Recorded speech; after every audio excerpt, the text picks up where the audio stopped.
A few years ago, it was my cousin's funeral. So I went to the village with my auntie. It was just me, my aunties, and a few of my relatives. So, me being the first son, I was supposed to lead the entire family to this condolence visit. In the part of Africa where I come from, when someone dies, the relatives and the family comes to condolence visits during the funeral. So I was supposed to lead my family to this condolence visit. I had in my pocket, um, in my wallet though, rather, the money and the ATM cards and some other belongings that I had in my pocket. So during the course of this funeral, I was just hungry, and my grandmother's house was just a few miles away from this my late cousin's place. So I decided to go um, have a little lunch because it was already lunchtime. Because I know they share food at the reception of this funeral, but I wasn't going to wait for the whole thing. So I took my bike.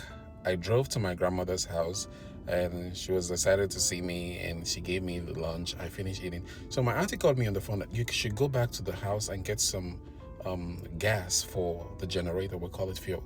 Get some gas for the generator. So when we come back home, there will be lights in the house. I said no problem. So after I left my grandmother's house, after eating, I was feeling much better. I took my bike. I drove to my father's house, and I took the gallon, and went to the gas station to buy the fuel for the generator at home. So on reaching to the gas station, after the lady at the gas station filled my gallon with the fuel, I was about to pay. So I reached my pocket and I couldn't find my wallet. That was the scariest thing that ever happened to me. I couldn't find my wallet. My wallet fell out of my pocket. When and where, I don't know. So I told the lady, please, can I go back home? If I get the money, I'll come back and pay. She said, no, I can't do that. I have to drop the gallon and the fuel there. So I dropped it there. I drove, mind you, I left the funeral. The funeral was still ongoing. I was just hungry because I'm a big foodie. So I left the fuel and the gallon at the fuel station. I went back to my father's house. That was the first thing I did. I went back to my father's house and I looked, because that was the last place I left before I came to get the fuel at the gas station. So I was driving back home, looking at the road to see if my wallet fell out of my pocket. I couldn't find anything, so I went home. I looked around. I searched everywhere I could think of. I didn't see it. Then I already started panicking when I left the gas station. So I now drove back to my grandmother's place. This is quite a reasonable distance. I drove back to my grandmother's house and asked my grandma, did I leave my wallet here?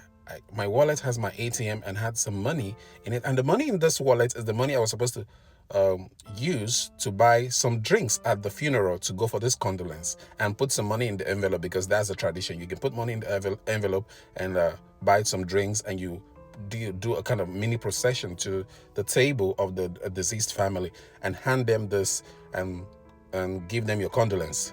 It's just a tradition. We'll call it Mbalu, where I come from. It's like condolence. So I went back. I went back to my grandmother's place, and I was panicking. She was like, "What's the matter?" I said, I'm looking for my wallet. There is money in it. My ATM. Did I drop it here? She said no. She helped me. She looked around, and we didn't find anything. I have to drive back to the gas station. I don't have any money with me. I don't have my ATM card. It was crazy. And when I got back to the station, my aunties were already calling me, where are you? The time for the condolence is almost near. We're supposed to be lined up for the procession of the condolence. My heart was beating, and I didn't know what to do. So I went to a nearby POS. It's called like a POS where you can withdraw money. It's like a mini ATM. But you need your ATM card to be able to withdraw money from this POS people. So, but I still have my phone. That's a good thing. I told the guy at the POS that, see, I lost my phone. Can I transfer the money to you so you can withdraw that. Just include the charges. He's like, we don't do that here because of fraud. People can just transfer money from someone else's account. It's very risky, and transfer to them, and they withdraw the money and give the person, they might get into trouble. I said, please, I'm not like that. Just help me. This is what happened. This is my situation. I still have the gallon at the fuel station. And he was like, okay. This is the charge. The charge is like 100 naira back then. I said, okay, no problem. I'm gonna pay you whatever. So I sent the money to him. That was just my saving grace with my phone.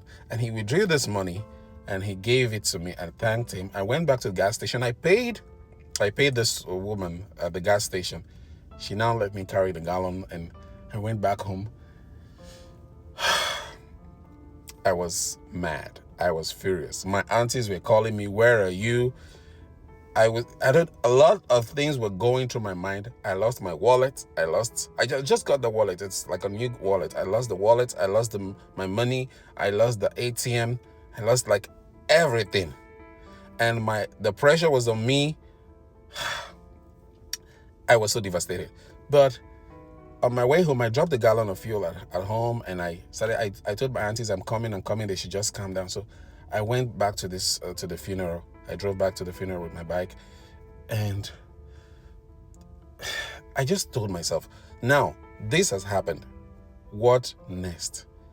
I lost the phone. I lost the wallet. I lost money. I lost my ATM, and I'm angry. Like, what do I gain from all this? It was too much. It was just too much. And there was pressure. I came back. My aunties were shouting, why will you leave the funeral? You don't know you're the head of the family. You're supposed to be here. You're supposed to be this. You're supposed to be that. I didn't want to tell them anything. They said, okay, how much do you have in the envelope? I said, this is the amount I have. I'm like, okay. So some of the relatives said, okay, let's add this together. Because I already had some money from the ATM. Let's add this together and put in the envelope and go for this condolence. So they just gave me some money. I added the few I had. It's a good thing I had money in my account though. So I added the few. I went for this condolence. And the feeling when you lose your money, and you just feel, I just felt naked. I felt naked. So I wasn't myself throughout the rest of the funeral. But for some reason, I decided to control my anger and my emotion. It wasn't easy though. So I thought logically to myself that, hey, you're the one who lost your money. You're the one who lost your ATM card. You're the one who lost your wallet. Why will you still be angry? What use is your anger? So I told myself that being angry right now is not going to fix anything. I mean, the deed has been done. Trust me, I really looked. I walked the whole place. But there was a shift in me from that very day. I never forgot this incident. It was like yesterday. The shift in me was that I was able to control how I felt at that moment. It was a little victory I learned about regulating my emotions, but it was very difficult, trust me. I felt like crying. It was difficult, but I felt that comfort that I was able to control my emotion, and I was like, okay, I just have to let it go, because there is no need being angry, because it's just going to add to the injury. It's just going to add salt to the injury. So I told myself, there is no need of you being angry. Just let it go. I did, but it wasn't easy. So what I did, I left. I went straight back to the city. The next day, I went to my bank immediately, and I asked them to block my ATM, because I was worried maybe someone might pick up the ATM and withdraw all the money in my account. So I went straight to the bank, and they blocked it, because I think was it a weekend? I can't remember. But as soon as I got back to the city, I went straight to the bank. They blocked my ATM, and they gave me an instant ATM card, and I was relieved. I was so happy. So that taught me a lesson that I will never forget. Sometimes you don't have to stress over things. Just let it go, because you being angry at a certain situation will only make matters worse. The deed has been done. I know it's not easy, but it is worth it. So it's how I was able to control my emotion, and I felt good. So it's just one thing at a time. I kept on practicing to let go certain situation one day at a time. See you in the next one. If you like stories like this, like, share, and follow.